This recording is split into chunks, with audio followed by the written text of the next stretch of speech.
S ವಿದ್ಯಾರ್ಥಿಗಳೇ, ಈ ಒಂದು ಹೊಸ ವಿಡಿಯೋಗೆ ತಮಗೆಲ್ಲರಿಗೂ ಸ್ವಾಗತವನ್ನು ಕೋರುತ್ತಾ, ನಾವು ಕಳೆದ ವಿಡಿಯೋದಲ್ಲಿ ಮೊರಾರ್ಜಿ ಪರೀಕ್ಷೆಯ ಕುರಿತು ಬೇಕಾಗುವಂಥ ದಾಖಲೆಗಳು, ಕೊನೆಯ ದಿನಾಂಕ, ಯಾವಾಗ ಮತ್ತೆ ಅರ್ಜಿಯನ್ನು ಸಲ್ಲಿಸುವುದು ಹೇಗೆ ಅನ್ನೋದರ ಕುರಿತಾಗಿ ಕಳೆದ ಒಂದು ವಿಡಿಯೋದಲ್ಲಿ ಸಂಪೂರ್ಣ ವಿವರವಾಗಿ ತಿಳಿಸಿಕೊಟ್ಟಿದ್ದೇನೆ. ಈ ಒಂದು ವಿಡಿಯೋದಲ್ಲಿ ನಾವು ಮೊರಾರ್ಜಿ ಪರೀಕ್ಷಾ ತಯಾರಿಗೆ ಸಂಬಂಧಿಸಿದಂತೆ ಪರಿಸರ ಅಧ್ಯಯನ ವಿಷಯದಲ್ಲಿ ಬರ್ತಕ್ಕಂಥ ಎಲ್ಲಾ ಪಾಠದ ಬಹು ಆಯ್ಕೆ ಪ್ರಶ್ನೆಗಳನ್ನ ಕುರಿತಾಗಿ ಈ ಒಂದು ವಿಡಿಯೋವನ್ನ ನಿಮ್ಮ ಮುಂದೆ ತಂದಿದ್ದೇನೆ. ಇದರ ಒಂದು ಸದುಪಯೋಗವನ್ನ ನೀವು ಎಲ್ಲರೂ ಪಡೆದುಕೊಳ್ಳಿ ಅಂತ ಹೇಳ್ತಾ, ಮತ್ತೊಮ್ಮೆ ಮೊರಾರ್ಜಿ ಪರೀಕ್ಷೆಗೆ ಅರ್ಜಿಯನ್ನ ಸಲ್ಲಿಸಲು ಕೊನೆಯ ದಿನಾಂಕ ಬಂದ್ಬಿಟ್ಟು 15/2/2026 ಅಂದ್ರೆ ಫೆಬ್ರವರಿ 26ನೇ ತಾರೀಕಿನವರೆಗೂ ನೀವು ಅರ್ಜಿಯನ್ನು ಸಲ್ಲಿಸಲಿಕ್ಕೆ ಅವಕಾಶ ಇದೆ. ಇನ್ನು ಯಾರು ಅರ್ಜಿಯನ್ನ ಸಲ್ಲಿಸಿಲ್ಲ, ನಿಮ್ಮ ಊರಿನ ಹತ್ತಿರ ಇರ್ತಕ್ಕಂತಹ ಮೊರಾರ್ಜಿ ಶಾಲೆಗಳಿಗೆ ಭೇಟಿ ನೀಡಿ ಅಗತ್ಯವಾದಂತಹ ದಾಖಲೆಗಳನ್ನ ಅವರಿಗೆ ಕೊಟ್ಟರೆ ಅವರು ನಿಮ್ಮ ಒಂದು ಅರ್ಜಿಯನ್ನ ಹಾಕಿ ನಿಮಗೆ ಪ್ರವೇಶ ಪತ್ರವನ್ನು ಬಿಡುಗಡೆ ಆದ ನಂತರ ಅವರೇ ನಿಮಗೆ ಕೊಡ್ತಾರೆ. ಇದರ ಬಗ್ಗೆ ನೀವು ಹೆಚ್ಚಿನ ಮಾಹಿತಿ ಬೇಕಾದರೆ ನಮ್ಮ ಒಂದು ಇಂದಿನ ವಿಡಿಯೋವನ್ನ ನೀವು ನೋಡಬೇಕಾಗತ್ತೆ. ಈ ಒಂದು ವಿಡಿಯೋದಲ್ಲಿ ಶಾಲಾ ಶಿಕ್ಷಣ ಮತ್ತು ಸಾಕ್ಷರತಾ ಇಲಾಖೆ ಅಂದ್ರೆ ಸರ್ಕಾರದವರೇ ಬಿಟ್ಟಿರ್ತಕ್ಕಂತಹ ಪ್ರಶ್ನಾಕೋಟಿಯನ್ನ ಕುರಿತಾಗಿ ನಾವು ಚರ್ಚೆ ಮಾಡಲಿದ್ದೇವೆ. ಅಂದ್ರೆ ಪ್ರತಿ ಪಾಠಕ್ಕೆ ಸಂಬಂಧಿಸಿದಂತೆ ಬಹು ಆಯ್ಕೆ ಪ್ರಶ್ನೆಗಳು ಮತ್ತು ಅದಕ್ಕೆ ಉತ್ತರಿಸುವಂತ ವಿಧಾನ ಹೇಗೆ ಅನ್ನೋದನ್ನ ನಾನು ಈ ಒಂದು ವಿಡಿಯೋದಲ್ಲಿ ನಿಮಗೆ ತಿಳಿಸ್ಕೊಡ್ತಾ ಹೋಗ್ತೀನಿ. ಬನ್ನಿ, ಹಾಗಾದ್ರೆ ಸಮಯವನ್ನ ವೇಸ್ಟ್ ಮಾಡದೆ ಈ ಒಂದು ವಿಡಿಯೋವನ್ನ ಶುರು ಮಾಡೋಣ.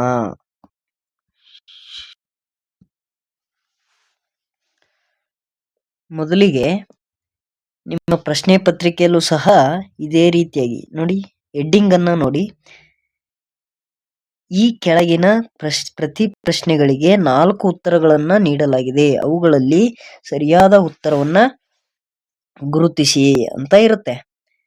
ಇದೇ ರೀತಿಯಾಗಿ ಇಲ್ಲಿ ಯಾವ ರೀತಿ ಇದೆ, ಇದೇ ರೀತಿಯಾಗಿ ಪ್ರಶ್ನೆಗಳನ್ನ ಕೊಟ್ಟಿರ್ತಾರೆ. ಇದೇ ರೀತಿಯಾಗಿ ಆಪ್ಷನ್ಗಳನ್ನು ಕೂಡ ಕೊಟ್ಟಿರ್ತಾರೆ. ABCD ಅಂತ 4 ಆಪ್ಷನ್ಗಳನ್ನ ಕೊಟ್ಟಿರ್ತಾರೆ. ಆ ಆಪ್ಷನ್ಗಳಲ್ಲಿ ಒಂದು ಉತ್ತರ ಮಾತ್ರ ಸರಿ ಇರುತ್ತೆ. ನೀವು ಸರಿ ಇರುವಂತದ್ದನ್ನ, ನಿಮಗೆ ಒಂದು ಉತ್ತರ ಪತ್ರಿಕೆ ಕೊಟ್ಟಿರ್ತಾರೆ. ಆ ಉತ್ತರ ಪತ್ರಿಕೆಯಲ್ಲಿ ನೋಡಿ ಈ ರೀತಿಯಾಗಿ 4 ಆಪ್ಷನ್ಗಳಿರುತ್ತೆ.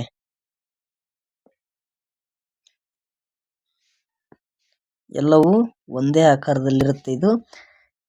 ಇದು 1ನೇ ಪ್ರಶ್ನೆಗೆ ಸಂಬಂಧಿಸಿದಂತೆ ಈ ರೀತಿಯಾಗಿ 4 ಬಾಕ್ಸ್ಗಳಿರುತ್ತೆ. ಅದರಲ್ಲಿ ಒಂದರಲ್ಲಿ ABCD ಈ ರೀತಿಯಾಗಿ ಆಪ್ಷನ್ಗಳನ್ನ ಕೊಟ್ಟಿರ್ತಾರೆ. ಇದರಲ್ಲಿ ಮೊದಲನೇ ಪ್ರಶ್ನೆಗೆ ಉತ್ತರ ಯಾವುದು ಅಂತ ನೋಡಿ ನಾವು ಈ ಒಂದು ವೃತ್ತವನ್ನು ತುಂಬಬೇಕಾಗುತ್ತೆ.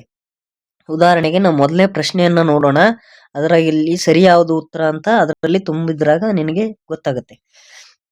ಮೊದಲನೇ ಪ್ರಶ್ನೆಯನ್ನ ನೋಡಿ, ಸಾಮಾನ್ಯವಾಗಿ ರಾತ್ರಿ ಕಣ್ಣುಗಳು ಹೊಳೆಯುವುದಿಲ್ಲ, ಆದರೂ ರಾತ್ರಿ ಕತ್ತಲಿನಲ್ಲಿ ಹೊಳೆಯುವ ಕಣ್ಣನ್ನು ಹೊಂದಿರುವಂತ ಪ್ರಾಣಿ ಡ್ಯಾಶ್ ಅಂತ ಇದೆ. ನಾವು ಸಾಮಾನ್ಯವಾಗಿ ಕಪ್ಪೆಯನ್ನ ನೋಡಿರ್ತೀವಿ, ಅದರ ಕಣ್ಣುಗಳೇನು ಹೊಳೆಯಲ್ಲ. ಮಂಗದ್ದು ಕೂಡ ಅಷ್ಟೇ, ಹಾವಿಂದು ಕೂಡ ಅಷ್ಟೇ. ಈಗ ಇವು ಮೂರನ್ನ ಬಿಟ್ಟಾಗ ಸರಿಯಾದಂತ ಉತ್ತರ ಬೆಕ್ಕು. ರಾತ್ರಿ ನೀವು ಬೆಕ್ಕನ್ನ ನೋಡಿದಾಗ, ಲೈಟ್ ಇಲ್ಲದೆ ಇರುವಂತ ಕತ್ಲಿರುತ್ತಲ್ಲ, ಆವಾಗ ನೀವು ಬೆಕ್ಕನ್ನ ನೋಡಿದ್ರೆ ಅದರ ಕಣ್ಣುಗಳು ಹೊಳಿತಿರುತ್ತೆ. ನೀವು ಬೇಕಂದ್ರೆ ಮನೆಯಲ್ಲಿ ಪರೀಕ್ಷೆ ಮಾಡಿ ನೋಡಿ. ಈಗ ಉತ್ತರವನ್ನ ತುಂಬುವುದು ಸರಿ ಅಂತ ಆಯ್ತು. ಈಗ ನಾವು ಉತ್ತರವನ್ನ ಯಾವ ರೀತಿ ತುಂಬಬೇಕು ಅಂದ್ರೆ, ಇಲ್ಲಿ ಅಂತ ಇದೆಯಲ್ಲ, ಈ ವೃತ್ತದ ಸಂಪೂರ್ಣವಾಗಿ ತುಂಬಬೇಕಿದನ್ನು. ಪೆನ್ನಿಂದ ನಿಮ್ಮ ಪೆನ್ ಎತ್ಕೊಂಡು ಹೋಗ್ಬೇಕು. ಆ ಪೆನ್ನಿನಿಂದ ಸಂಪೂರ್ಣವಾಗಿ ವೃತ್ತದಿಂದ ಮಸಿ ಆಚೆ ಬರದೇ ಇರೋ ತರ ತುಂಬಬೇಕು. ಈ ರೀತಿಯಾಗಿ ತುಂಬಬೇಕು. ಈಗ ನೀವು ನಂತರ ಏನ್ ಮಾಡ್ತೀರಿ ತಪ್ಪು ಅಂತಂದ್ರೆ, ಮೊದಲು ಒಂದು ಉತ್ತರವನ್ನ ತುಂಬಿರ್ತೀರಿ, ಆಮೇಲೆ ಅದು ತಪ್ಪು ಅಂತ ಗೊತ್ತಾಗುತ್ತೆ ನಿಮ್ಗೆ. ಅದನ್ನ ಈ ರೀತಿ ಹಾಕೋದು, ನಂತರ ಮತ್ತೊಂದನ್ನ ತುಂಬೋದು, ಅದನ್ನು ತಪ್ಪು ಅಂತ ಹಾಕೋದು, ಮತ್ತೊಂದನ್ನ ತುಂಬೋದು. ಈ ರೀತಿಯಾಗಿ ನೀವು ಮಾಡಿದ್ದೇ ಆದ್ರೆ ನಿಮ್ಮ ಉತ್ತರ ಸರಿ ಇದ್ರೂ ಕೂಡ ಅದನ್ನ ತಪ್ಪು ಅಂತ ಹಾಕ್ತಾರೆ. ನಿಮ್ಮ ಮಾರ್ಕ್ಸ್ ಅನ್ನ ಫಲಿತಾಂಶದಲ್ಲಿ ಪರಿಗಣನೆ ಮಾಡಂಗಿಲ್ಲ, ಕನ್ಸಿಡರ್ ಮಾಡಲ್ಲ. ಅದಕ್ಕಾಗಿ ಉತ್ತರ ಪತ್ರಿಕೆಯಲ್ಲಿ ಒಂದು ಪ್ರಶ್ನೆಗೆ ಒಂದು ಸಲ ಮಾತ್ರ ಶೇಡ್ ಮಾಡಬೇಕಾಗಿರುತ್ತೆ. ಒಂದು ಪ್ರಶ್ನೆಗೆ ಒಂದು ಸಾರಿ ಮಾತ್ರ ಈ ರೀತಿಯಾಗಿ ತುಂಬಬೇಕು. ಅದು ಸರಿ ಇರ್ಲಿ ತಪ್ಪಿರ್ಲಿ ಅಲ್ಲಿಗೆ ಬಿಡಬೇಕು. ನೀವು ಅದು ತಪ್ಪಿದೆ ಅಂತ ಮತ್ತೊಂದನ್ನು ತುಂಬಿದ್ರೆ ಮೊದಲನೇದ್ದು ಸರಿ ಇದ್ರೂ ಕೂಡ ಅದು ತಪ್ಪಾಗುತ್ತೆ, ಆಮೇಲೆ ತುಂಬಿದ್ದು ಸರಿ ಇದ್ರೂ ಕೂಡ ಅದು ತಪ್ಪಾಗುತ್ತೆ. ಇದು ಇನ್ನು ಉತ್ತರ ಪತ್ರಿಕೆಯನ್ನ ತುಂಬುವ ವಿಧಾನವನ್ನ ಮತ್ತೆ ಉತ್ತರ ಪತ್ರಿಕೆ ಹೇಗಿರುತ್ತೆ ಅನ್ನೋದನ್ನ ಮುಂದಿನ ವಿಡಿಯೋದಲ್ಲಿ ನಾನು ಸಂಪೂರ್ಣವಾಗಿ ಉತ್ತರ ಪತ್ರಿಕೆ ಸಮೇತ ಉತ್ತರವನ್ನ ತುಂಬುವುದು ಹೇಗಿರುತ್ತೆ ಅಂತ ಅದರ ಮಾದರಿಯನ್ನು ಒಂದು ಉತ್ತರ ಪತ್ರಿಕೆಯನ್ನು ತೆಗೆದುಕೊಂಡು ಬಂದು ನಿಮ್ಮ ಮುಂದೆ ನಾನು ಚರ್ಚೆ ಮಾಡ್ತೇನಂತೆ. ಈಗ ಪ್ರಶ್ನೆಗಳನ್ನ ನೋಡ್ತಾ ಹೋಗೋಣ. ಮುಂದಿನ ಪ್ರಶ್ನೆಯನ್ನು ನೋಡಿ, ಪ್ರಾಣಿಗಳು ನೆಲದ ಮೇಲೆ ಸಾಮಾನ್ಯವಾಗಿ ನಡೆದಾಡುತ್ತವೆ, ಆದರೆ ಮರದ ಮೇಲೆ ತಲೆ ಕೆಳಗಾಗಿ ನೇತಾಡುವ ಸಸ್ತನಿ ಅಂತ ಕೇಳಿದ್ದಾರೆ. ಮೊದಲನೇ ಆಪ್ಷನ್ ನೋಡಿ, ಗಿಳಿ ಅಂತ ಕೊಟ್ಟಿದ್ದಾರೆ. ಅದು ಮರದ ಮೇಲೆ ಕೂರುತ್ತೆ, ಹಾರಾಡುತ್ತೆ, ಹೌದು. ಆದ್ರೆ ತಲೆ ಕೆಳಗಾಗಿ ನೇತಾಡೋದಿಲ್ಲ. ನೇತಾಡೋದು ಅಂದ್ರೆ ಜೋತಾಡುವುದು ಅಂತ ಅರ್ಥ ಬರುತ್ತೆ. ಜೋತಾಡೋದಿಲ್ಲ, ತಲೆ ಕೆಳಗಾಗಿ ಜೋತಾಡೋದಿಲ್ಲ ಅದು. ನಂತರ ಕೋಳಿ ಮರದ ಮೇಲೆ ಹತ್ತೋದಿಲ್ಲ, ಹತ್ತೋದ್ರು ಕೂಡ ಅದು ತಲೆ ಕೆಳಗಾಗಿ ಜೋತಾಡೋದಿಲ್ಲ. ಹಾಗಾದ್ರೆ ಇದು ಆಗೋದಿಲ್ಲ, ಇದು ಆಗೋದಿಲ್ಲ. ನಂತರ ಕಾಗೆ ಕೂಡ ಹಾರಾಡುತ್ತೆ, ಮರದ ಮೇಲೆ ಕೂರುತ್ತೆ, ಆದರೆ ತಲೆ ಕೆಳಗಾಗಿ ಜೋತಾಡೋದಿಲ್ಲ. ಇದು ತಪ್ಪಾಗುತ್ತೆ. ಹಾಗಾದ್ರೆ ಸರಿಯಾಗಿರುವಂತ ಉತ್ತರ ಆಪ್ಷನ್ ಬಿ, ಬಾವಲಿ ಅಂತ ಇದೆಯಲ್ಲ, ಅದು ತಲೆ ಕೆಳಗಾಗಿ ನೇತಾಡುವಂತ ಸಸ್ತನಿಯಾಗಿದೆ. ನಂತರ ಮೂರನೇ ಪ್ರಶ್ನೆಯನ್ನು ನೋಡಿ, ಬೇಲಿಯ ಮೇಲೆ ಓತಿ ಕ್ಯಾತದಂತೆ ಕಾಣುವೆ, ಅಪಾಯವೆನಿಸಿದಾಗ ಬಣ್ಣ ಬದಲಿಸುವೆ, ಹಾಗಾದರೆ ನಾನು ಡ್ಯಾಶ್. ನೋಡಿ, ಹಲ್ಲಿಯನ್ನ ನೀವು ಸಾಮಾನ್ಯವಾಗಿ ಮನೆಯಲ್ಲಿ ನೋಡಿರ್ತೀರ. ಹಲ್ಲಿ ಯಾವುದೇ ರೀತಿಯಾಗಿ ಬಣ್ಣವನ್ನ ಬದಲಿಸಿರೋದಿಲ್ಲ. ನಂತರ ಹಾವು ಕೂಡ ಅದು ಯಾವ ರೀತಿ ಇರುತ್ತೆ, ಯಾವ ಕಲರ್ ಇರುತ್ತೆ ಅದೇ ಕಲರ್ ಇರುತ್ತೆ. ಅದು ಅಪಾಯ ಬಂದ ತಕ್ಷಣ ತನ್ನ ಬಣ್ಣವನ್ನೇನು ಬದಲಾಯಿಸೋದಿಲ್ಲ. ಹುಡ ಕೂಡ ತನ್ನ ಬಣ್ಣವನ್ನ ಬದಲಾಯಿಸೋದಿಲ್ಲ.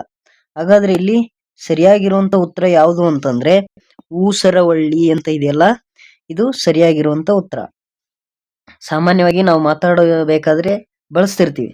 ಊಸರವಳ್ಳಿ ತರ ಬಣ್ಣ ಬದಲಾಯಿಸ್ತಾನೆ, ಈ ಕಡೆಯಿಂದ ಆ ಕಡೆ, ಆ ಕಡೆಯಿಂದ ಈ ಕಡೆ, ಒಂದ್ ಕಡೆ ಇರೋದಿಲ್ಲ, ಈ ರೀತಿಯಾಗಿ ನಾವು ಮಾತಾಡುವಾಗ ಬಳಸ್ತಿರ್ತೀವಿ. ಅದಕ್ಕೆ ಕಾರಣ ಊಸರವಳ್ಳಿ ಏನ್ ಮಾಡುತ್ತೆ ಅಂದ್ರೆ, ಅಪಾಯವೇನಾದ್ರೂ ಬಂತು ಅಂದಾಗ ಅದು ಯಾವ ಒಂದು ಸ್ಥಳದಲ್ಲಿ ಇರುತ್ತೆ ಆ ಒಂದು ಸ್ಥಳದ ಬಣ್ಣವನ್ನ ಬದಲಾಯಿಸುತ್ತೆ. ಅಪಾಯದಿಂದ ತಪ್ಪಿಸಿಕೊಳ್ಳಲಿಕ್ಕೋಸ್ಕರ ಅದು ತನ್ನ ಬಣ್ಣವನ್ನ ಅವಾಗ ಬದಲಿಸ್ತಾ ಇರುತ್ತೆ. ಹಾಗಾಗಿ ನಾವು ಆ ರೀತಿ ಹೇಳ್ತೀವಿ.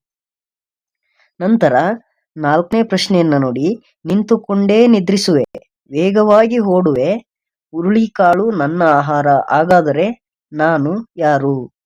ನೋಡಿ, ನಾವಿಲ್ಲಿ ಆಹಾರ ಅನ್ನೋದನ್ನ ಫೋಕಸ್ ಮಾಡಿದಾಗ ನಾವು ಸಾಮಾನ್ಯವಾಗಿ ಉತ್ತರವನ್ನ ಬೇಗ ಕಂಡುಹಿಡಿಯಬಹುದಾಗಿದೆ. ಅದು ಹೇಗಂತಂದ್ರೆ, ಹುಲಿ ಇದು ಒಂದು ಮಾಂಸಾಹಾರಿ ಪ್ರಾಣಿ. ಹುರುಳಿಕಾಳನ್ನ ಅದು ಎಲ್ಲೂ ತಿನ್ನೋದಿಲ್ಲ, ಹಾಗಾಗಿ ಇದು ಆಪ್ಷನ್ ಎ ರಾಂಗ್ ಆಗುತ್ತೆ. ಚಿರತೆ ಕೂಡ ಮಾಂಸಾಹಾರಿ, ಅದು ಕೂಡ ರಾಂಗ್ ಆಗುತ್ತೆ. ನಾಯಿ ನೋಡಿ, ನಾಯಿ ಯಾವತ್ತು ಹುರುಳಿಕಾಳನ್ನ ತಿನ್ನೋದಿಲ್ಲ, ಅನ್ನ ತಿನ್ನುತ್ತೆ. ಮತ್ತೆ ಮಾಂಸಾಹಾರಿನೂ ಹೌದು, ಸಸ್ಯಾಹಾರಿನೂ ಹೌದು. ಆದ್ದರಿಂದ ನಾಯಿ ಒಂದು ಮಿಶ್ರಾಹಾರಿ ಪ್ರಾಣಿ ಅಂತ ಹೇಳ್ತೀವಿ ನಾವು. ಆದ್ರೆ ಅದು ಹುರುಳಿಕಾಳನ್ನ ತಿನ್ನೋದಿಲ್ಲ. ಆಮೇಲೆ ನಿಂತುಕೊಂಡೇ ನಿದ್ದೆ ಮಾಡೋದಿಲ್ಲ, ಅದು ಮಲ್ಕೊಂಡಿರುತ್ತೆ. ಆದ್ರೆ ಕುದುರೆ ಇದೆಯಲ್ವಾ, ಇದು ನಿಂತುಕೊಂಡೇ ನಿದ್ರೆ ಮಾಡುತ್ತೆ ಮತ್ತೆ ವೇಗವಾಗಿ ಓಡುತ್ತೆ. ಹುರುಳಿಕಾಳನ್ನ ತಿನ್ನುವಂತ ಪ್ರಾಣಿ ಕುದುರೆ ಆಗಿರುತ್ತೆ. ಮುಂದಿನ ಪ್ರಶ್ನೆಯನ್ನ ನೋಡಿ, ಮನುಷ್ಯನ ಮಾತನ್ನು ಅನುಕರಿಸುವೆ, ಸೀಬೆ ಎಂದರೆ ಬಾಯಿ ಬಿಡುವೆ, ಹಸಿರು ಬಣ್ಣದ ಕೆಂಪು ಕೊಕ್ಕಿನ ಹಕ್ಕಿ, ಹಾಗಾದರೆ ನಾನು ಯಾರು? ಇವೆಲ್ಲವೂ ಒಗಟುಗಳಿಗೆ ಸಂಬಂಧಿಸಿದಂತ ಪ್ರಶ್ನೆಗಳು. ನಾನು ಯಾರು ಅಂತ ನಿಮ್ಮ ಟೆಕ್ಸ್ಟ್ ಬುಕ್ ನಲ್ಲಿ, ಪಠ್ಯ ಪುಸ್ತಕದಲ್ಲಿ ಒಗಟುಗಳಿದೆ. ಅದಕ್ಕೆ ಸಂಬಂಧಿಸಿದಂತೆ ಬಂದಿರುವಂತ ಪ್ರಶ್ನೆಗಳಿವು. ನೋಡಿ, ಹಸಿರು ಬಣ್ಣದ ಕೆಂಪು ಕೊಕ್ಕಿನ ಹಕ್ಕಿ, ಇದು ನೋಡಿದಾಗ ನಮ್ಗೆ ಉತ್ತರ ಸಾಮಾನ್ಯವಾಗಿ ಗೊತ್ತಾಗ್ಬಿಡುತ್ತೆ. ಗುಬ್ಬಿ ಹಸಿರು ಬಣ್ಣದಲ್ಲಿ ಇರೋದಿಲ್ಲ, ಹಾಗಾಗಿ ಆಪ್ಷನ್ ಎ ರಾಂಗ್, ತೆಗೆದು ಬಿಡಬಹುದು ನಾವು. ನಂತರ ಹದ್ದು ನೋಡಿ, ಹದ್ದು ಕೂಡ ಹಸಿರು ಬಣ್ಣದ್ದು ಹದ್ದು ಇರಲ್ಲ, ಕೆಂಪು ಕೊಕ್ಕಿರಲ್ಲ ಹದ್ದಿಗೆ, ಹಾಗಾಗಿ ಅದು ಕೂಡ ರಾಂಗ್. ಆಪ್ಷನ್ ಸಿ ಅಲ್ಲಿ ಕಾಗೆ ಅಂತ ಇದೆ. ಕಾಗೆ ಅಂತೂ ಎಲ್ಲರೂ ನೋಡಿರ್ತೀರಾ, ಅದು ಕಪ್ಪು ಬಣ್ಣದಲ್ಲಿರುತ್ತೆ, ಅದರ ಕೊಕ್ಕು ಕೂಡ ಕಪ್ಪಾಗೆ ಇರುತ್ತೆ, ಹಾಗಾಗಿ ಅದು ಕೂಡ ರಾಂಗ್ ಆಗುತ್ತೆ. ಹಾಗಾದ್ರೆ ಸರಿಯಾಗಿರುವಂತ ಉತ್ತರ ಆಪ್ಷನ್ ಡಿ ಗಿಳಿ ಅಂತ ಇದೆಯಲ್ವಾ, ಇದು ಹಸಿರು ಬಣ್ಣದಲ್ಲಿರುತ್ತೆ ಮತ್ತು ಕೊಕ್ಕು ಕೆಂಪಾಗಿರುತ್ತೆ. ಹಾಗಾಗಿ ಈ ಒಂದು ಪ್ರಶ್ನೆಗೆ ಆಪ್ಷನ್ ಡಿ ಅನ್ನುವಂಥದ್ದು ಸರಿಯಾದಂತ ಉತ್ತರ ಆಗುತ್ತೆ. ನಂತರ ಮುಂದಿನ ಪ್ರಶ್ನೆಯನ್ನ ನೋಡೋದಾದ್ರೆ 6ನೇ ಪ್ರಶ್ನೆಯನ್ನ ನೋಡಿ. ಕಿವಿಗಳಿಲ್ಲದ ಕಾಲುಗಳಿಲ್ಲದ ತೆವಳುವ ಉರಗ ನಾನು ಅಂತ ಇದೆ. ಓತಿ ಕ್ಯಾತಕ್ಕೆ ಕಾಲುಗಳಿರುತ್ತೆ, ಹಾಗಾಗಿ ಆಪ್ಷನ್ ಸಿ ರಾಂಗ್ ಆಗುತ್ತೆ. ಆಪ್ಷನ್ ಡಿ ಉಡ ಕೂಡ ಕಾಲುಗಳಿರುತ್ತೆ, 4 ಕಾಲುಗಳಿರುತ್ತೆ ಅದಕ್ಕೆ, ಹಾಗಾಗಿ ಅದು ಕೂಡ ರಾಂಗ್ ಆಗುತ್ತೆ. ಈಗ ಉಳಿದಿರುವಂತದ್ದು ಹಾವು ರಾಣಿ ಮತ್ತು ಹಾವು. ಇಲ್ಲಿ ಉರಗ ಅಂತ ಕೊಟ್ಟಿದ್ದಾರೆ. ಉರಗ ಅಂದ್ರೆ ಸಾಮಾನ್ಯವಾಗಿ ಹಾವು ಅನ್ನುವಂತ ಅರ್ಥ ಬರುತ್ತೆ. ಕನ್ನಡ ವಿಷಯದಲ್ಲಿ ನಾವು ಹಾವು ಅಂತ ಬಳಸ್ತೀವಿ, ಉರಗಕ್ಕೆ ಹಾವು ಅಂತೀವಿ. ಹಾಗಾಗಿ ಸರಿಯಾದಂತ ಉತ್ತರ ಹಾವು. ನಂತರ ಬೆಳಕನ್ನು ಕಂಡರೆ ನಾನು ಹೊರಬರಲಾರೆ. ಬೆಳಕಿದ್ರೆ ಇದು ಹೊರಗಡೆ ಬರೋದಿಲ್ವಂತೆ. ಮರದ ಪೊಟರಿಯಲ್ಲಿಯೇ ನನ್ನ ವಾಸ. ಮರದ ಪೊಟರಿಯಲ್ಲೇ ವಾಸ ಮಾಡುತ್ತಂತೆ. ರಾತ್ರಿ ಸಂಚಾರಿ ನಾನು.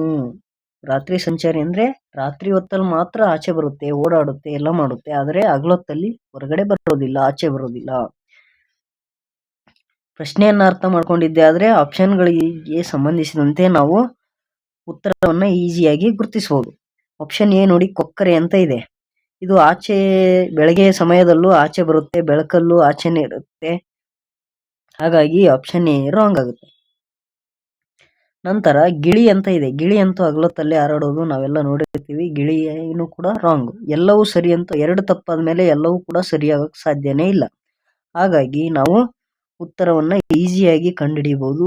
ಗೂಬೆ ಅನ್ನುವಂಥದ್ದು. ಗೂಬೆ ಅನ್ನುವಂಥದ್ದು ಬೆಳಕಿನಲ್ಲಿ ಹೊರಗಡೆ ಬರಲ್ಲ, ರಾತ್ರಿ ಸಂಚಾರ ಮಾಡುತ್ತೆ, ಮರದ ಪಟರೆಯಲ್ಲಿಯೇ ವಾಸ ಮಾಡುತ್ತೆ ಅನ್ನೋದು ನಾವು ಈ ಒಂದು ಪ್ರಶ್ನೆಯಿಂದ ತಿಳಿದುಕೊಂಡ್ವಿ. ನಂತರ 8ನೇ ಪ್ರಶ್ನೆಯನ್ನು ನೋಡಿ. ಹೊಲದಲ್ಲಿ ಮಿಂಚುತ್ತಾ ಹಾರುವೆ.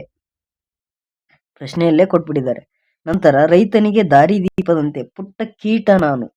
ಹಾಗಾದರೆ ನಾನು ಡ್ಯಾಶ್. ಮಿಡತೆ ಮಿಂಚೋದಿಲ್ಲ, ಹಾಗಾಗಿ ಇದು ರಾಂಗು. ಪಾತರಗಿತ್ತಿ ಅಂದ್ರೆ ಚಿಟ್ಟೆ ಕೂಡ ಮಿಂಚೋದಿಲ್ಲ, ಅದು ರಾಂಗು. ನಂತರ ಜೀರುಂಬೆ ಅಂದ್ರೆ ಕಪ್ಪು ಕಲರ್ ಇರುತ್ತೆ ನೋಡಿ, ಜೇನು ಹುಳು ತರ, ಅದಕ್ಕಿಂತ ಸ್ವಲ್ಪ ದೊಡ್ಡದಾಗಿರುತ್ತೆ, ಅದು ಕೂಡ ಒಂದು ಕೀಟನೇ, ಅದು ಮಿಂಚೋದಿಲ್ಲ, ಹಾಗಾಗಿ ಅದು ಕೂಡ ರಾಂಗು.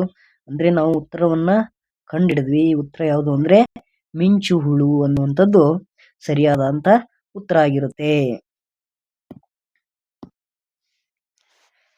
ನಂತರ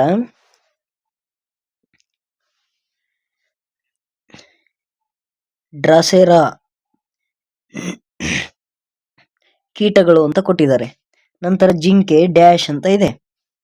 ಡ್ರಾಸೆರಾ ಅಂದ ತಕ್ಷಣ ನಮ್ಗೆ ಏನ್ ನೆನಪಾಗುತ್ತೆ ಅಂದ್ರೆ ಅದು ಒಂದು ಸಸ್ಯ ಅನ್ನುವಂಥದ್ದು ನೆನಪಾಗುತ್ತೆ.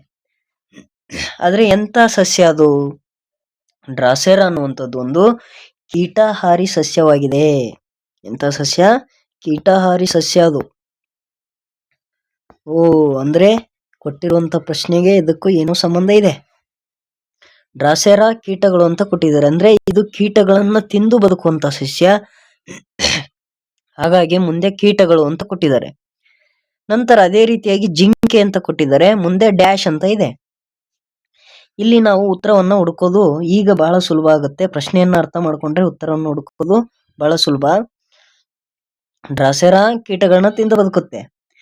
ಹಾಗಾದ್ರೆ ಮುಂದೆ ಜಿಂಕೆ ಕಟ್ಟಿಗೆಯನ್ನು ತಿಂದು ಬದುಕುತ್ತಾ, ಹುಳುಗಳನ್ನ ತಿಂದು ಬದುಕುತ್ತಾ, ಹುಲ್ಲನ್ನ ತಿಂದು ಬದುಕುತ್ತಾ, ಮಾಂಸವನ್ನ ತಿಂದು ಬದುಕುತ್ತಾ? ನಿಮ್ಗೆ ಈಗಾಗಲೇ ಉತ್ತರ ಗೊತ್ತಾಗಿದೆ ಅನ್ಕೊಂಡಿದೀನಿ.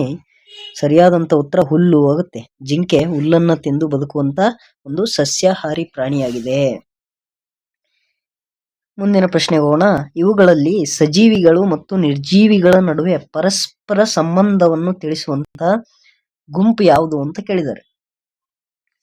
ಆಪ್ಷನ್ ಎ ಮಣ್ಣು ಮರ ಇದೆ. ಆಪ್ಷನ್ ಬಿ ಕಲ್ಲು ಮಾನವ ಇದೆ. ಆಪ್ಷನ್ ಸಿ ಟೇಬಲ್ ಗಿಳಿ ಮತ್ತು ಆಪ್ಷನ್ ಡಿ ಮೊಬೈಲ್ ಸಸ್ಯ ಅಂತ ಇದೆ. ಪರಸ್ಪರ ಸಂಬಂಧ ಇರಬೇಕು, ಅದಕ್ಕೂ ನಿರ್ಜೀವಿಕ್ಕೂ ಮತ್ತು ಸಜೀವಿ ಎರಡಕ್ಕೂ ಪರಸ್ಪರ ಸಂಬಂಧ ಇರೋದಂತದನ್ನ ನಾವು ಇಲ್ಲಿ ತಿಳಿಸುವಂತ ಗುಂಪು ಯಾವುದು ಅಂತ ಕಂಡುಹಿಡಬೇಕು. ಆಪ್ಷನ್ ಎ ಮಣ್ಣು ಮತ್ತು ಮರ ಅಂತ ಇದೆ. ಅಂದ್ರೆ ಪರಸ್ಪರ ಸಂಬಂಧ ಇದೆಯಾ? ಹೌದು. ಏನ್ ಸಂಬಂಧ ಇದೆ? ಮರ ಅನ್ನುವಂಥದ್ದು ಮಣ್ಣಿನಲ್ಲೇ ಬೆಳೆಯುವಂತ ಮರ ಅನ್ನುವಂಥದ್ದು ಒಂದು ಸಜೀವಿ. ಮಣ್ಣು ಅನ್ನುವಂಥದ್ದು ನಿರ್ಜೀವಿ. ಮರ ಮಣ್ಣಿನಲ್ಲಿ ಬೆಳೆಯೋದ್ರಿಂದ ಪರಸ್ಪರ ಒಂದಕ್ಕೊಂದು ಸಂಬಂಧ ಇದೆ.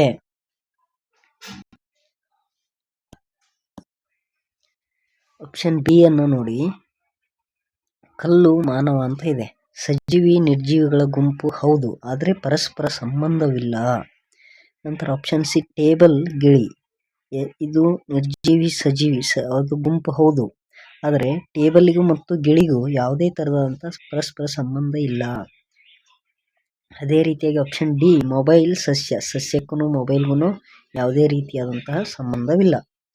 ನಂತರ ಮೂರನೇ ಪ್ರಶ್ನೆಯನ್ನು ನೋಡೋದಾದ್ರೆ, ಈ ಕೆಳಗಿನ ಹೇಳಿಕೆಗಳಲ್ಲಿ ಇದರಲ್ಲಿ ಸರಿಯಾದಂತ ಉತ್ತರ ಆಪ್ಷನ್ ಎ ಮಣ್ಣು ಮರ ಪರಸ್ಪರ ಸಂಬಂಧವನ್ನು ಹೊಂದಿರುವಂತಹ ಸಜೀವಿ ಮತ್ತು ನಿರ್ಜೀವಿಗಳ ಗುಂಪು. ನಂತರ ಮೂರನೇ ಪ್ರಶ್ನೆ, ಈ ಕೆಳಗಿನ ಹೇಳಿಕೆಗಳಲ್ಲಿ ತಪ್ಪಾಗಿರುವ ಹೇಳಿಕೆ ಡ್ಯಾಶ್ ಅಂತ ಇದೆ. ನಾನು ಸಜೀವಿ, ನಾನು ಚಲಿಸುತ್ತೇನೆ. ನಾನು ಸಜೀವಿ, ನಾನು ಬೆಳೆಯುತ್ತೇನೆ. ನಾನು ನಿರ್ಜೀವಿ, ಬೆಳೆಯುವುದಿಲ್ಲ. ನಾನು ನಿರ್ಜೀವಿ, ಉಸಿರಾಡುತ್ತೇನೆ ಅಂತ ಇದೆ. ಆಪ್ಷನ್ ಎ ಸಜೀವಿಗಳು ಮತ್ತು ನಿರ್ಜೀವಿಗಳ ಗುಣಲಕ್ಷಣಗಳನ್ನ ನೀವು ಸರಿಯಾಗಿ ತಿಳಿದುಕೊಂಡಿದ್ರೆ ಈ ಒಂದು ಪ್ರಶ್ನೆಗೆ ಸರಿಯಾಗಿ ಉತ್ತರವನ್ನ ಹಾಕಬಹುದು. ಮೊದಲನೇ ನೋಡಿ, ಸಜೀವಿಗಳ ಲಕ್ಷಣಗಳೇನು? ಚಲಿಸುತ್ತವೆ, ಬೆಳೆಯುತ್ತವೆ, ಉಸಿರಾಡುತ್ತವೆ ಮತ್ತು ಬೆಳವಣಿಗೆಯನ್ನು ಹೊಂದುತ್ತವೆ, ಒಂದು ಕಡೆಯಿಂದ ಮತ್ತೊಂದು ಕಡೆಗೆ ಚಲಿಸುತ್ತವೆ, ಸಂತಾನೋತ್ಪತ್ತಿ ಮಾಡುತ್ತವೆ. ಇವೆಲ್ಲವೂ ಸಜೀವಿಗಳ ಗುಣಲಕ್ಷಣಗಳು. ಇಲ್ಲಿ ಸಜೀವಿಗಳ ಗುಣಲಕ್ಷಣಗಳನ್ನ ನೋಡಿ, ಮೊದಲನೇದು ನಾನು ಸಜೀವಿ, ನಾನು ಚಲಿಸುತ್ತೇನೆ ಅಂತ ಇದೆ. ಇದು ಸರಿ. ನಾನು ಸಜೀವಿ, ನಾನು ಬೆಳೆಯುತ್ತೇನೆ. ಸಜೀವಿಗಳು ಅಂದ್ರೆ ಜೀವ ಇರುವಂತಹ ಪ್ರಾಣಿಗಳು ಬೆಳೆಯುತ್ತವೆ, ಸರಿ. ನಂತರ ನಾನು ನಿರ್ಜೀವಿ, ಬೆಳೆಯುವುದಿಲ್ಲ. ಜೀವ ಇಲ್ಲ ಅಂದ್ರೆ ಅದು ಬೆಳೆಯುವುದಿಲ್ಲ. ಉದಾಹರಣೆಗೆ ಕಲ್ಲು ಬೆಳೆಯುವುದಿಲ್ಲ, ಸರಿ. ಇದು ಕೂಡ ಸರಿ ಇದೆ. ಆಪ್ಷನ್ ಡಿ ನೋಡಿ, ನಾನು ನಿರ್ಜೀವಿ, ಉಸಿರಾಡುತ್ತೇನೆ ಅಂತ ಇದೆ. ನಿರ್ಜೀವಿಗಳು ಉಸಿರಾಟ ಮಾಡುತ್ತವ? ಇಲ್ಲ. ಹಾಗಾಗಿ ಸರಿಯಾದಂತ ಉತ್ತರ ಆಪ್ಷನ್ ಡಿ ಸರಿಯಾಗುತ್ತೆ. ನಾನು ನಿರ್ಜೀವಿ ಅನ್ನುವಂಥದ್ದು ಸರಿಯಾಗಿಲ್ಲ. ಇಲ್ಲಿ ಪ್ರಶ್ನೆಯಲ್ಲಿ ಕೇಳಿರೋದು ಸರಿಯಾಗಿರೋದು ಯಾವುದು ಅಂತಲ್ಲ, ತಪ್ಪಾಗಿರುವಂತ ಹೇಳಿಕೆಗಳನ್ನು ಗುರುತಿಸಿ ಅಂತ ಇದೆ.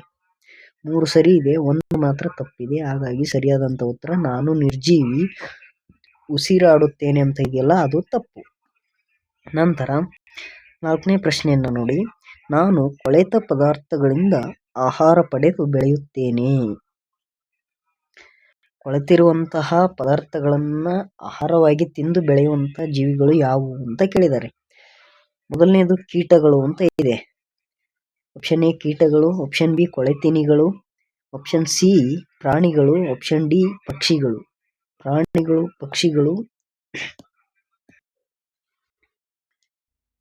ಪ್ರಾಣಿಗಳು ನಮಗೆಲ್ಲ ಗೊತ್ತಿದೆ, ಸಸ್ಯಾಹಾರಿಗಳು, ಮಾಂಸಾಹಾರಿಗಳು ಮತ್ತು ಮಿಶ್ರಾಹಾರಿಗಳಂತ ಪ್ರಾಣಿಗಳಲ್ಲಿ ವಿಭಾಗಗಳನ್ನ ಮಾಡ್ತೀವಿ.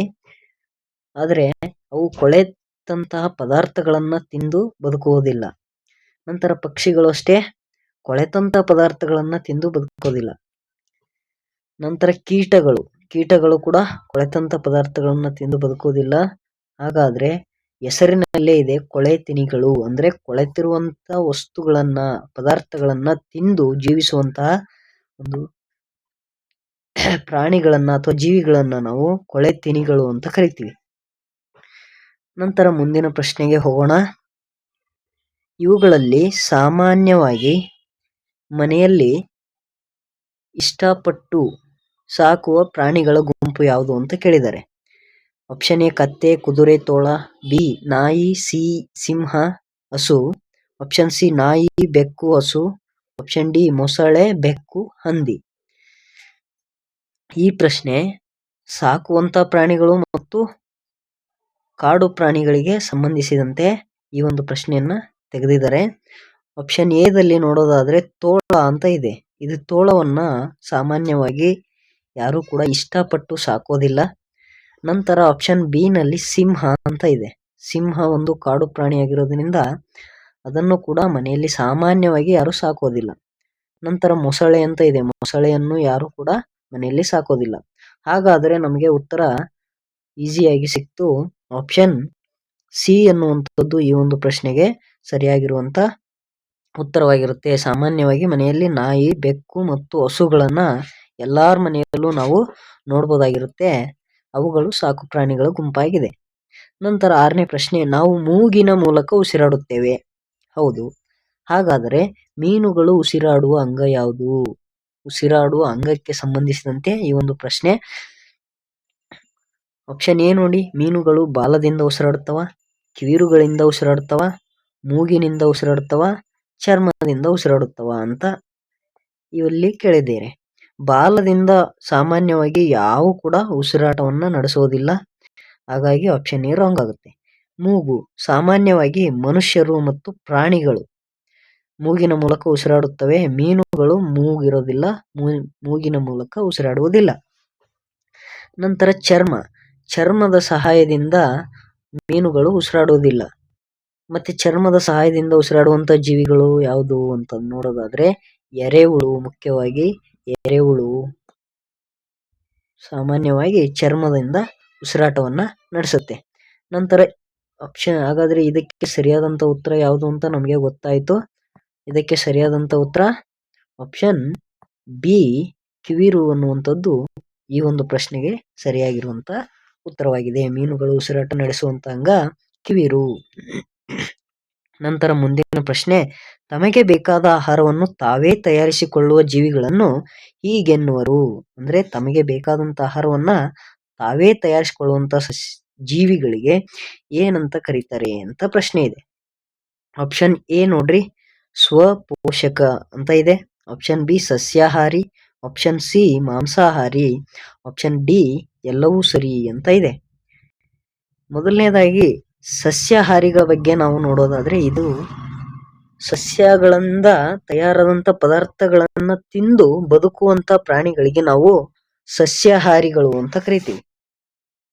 ಮಾಂಸಾಹಾರಿ, ಆಪ್ಷನ್ ಸಿ ಮಾಂಸಾಹಾರಿ ಅಂದ್ರೆ ಏನು ಅಂತ ನೋಡೋದಾದ್ರೆ, ಬೇರೆ ಪ್ರಾಣಿಗಳನ್ನ ಕೊಂದು ಅವುಗಳನ್ನ ಆಹಾರವಾಗಿ ತಿಂದು ಬದುಕುವಂತ ಪ್ರಾಣಿಗಳಿಗೆ ಮಾಂಸಾಹಾರಿಗಳು ಅಂತ ಕರಿತೀವಿ.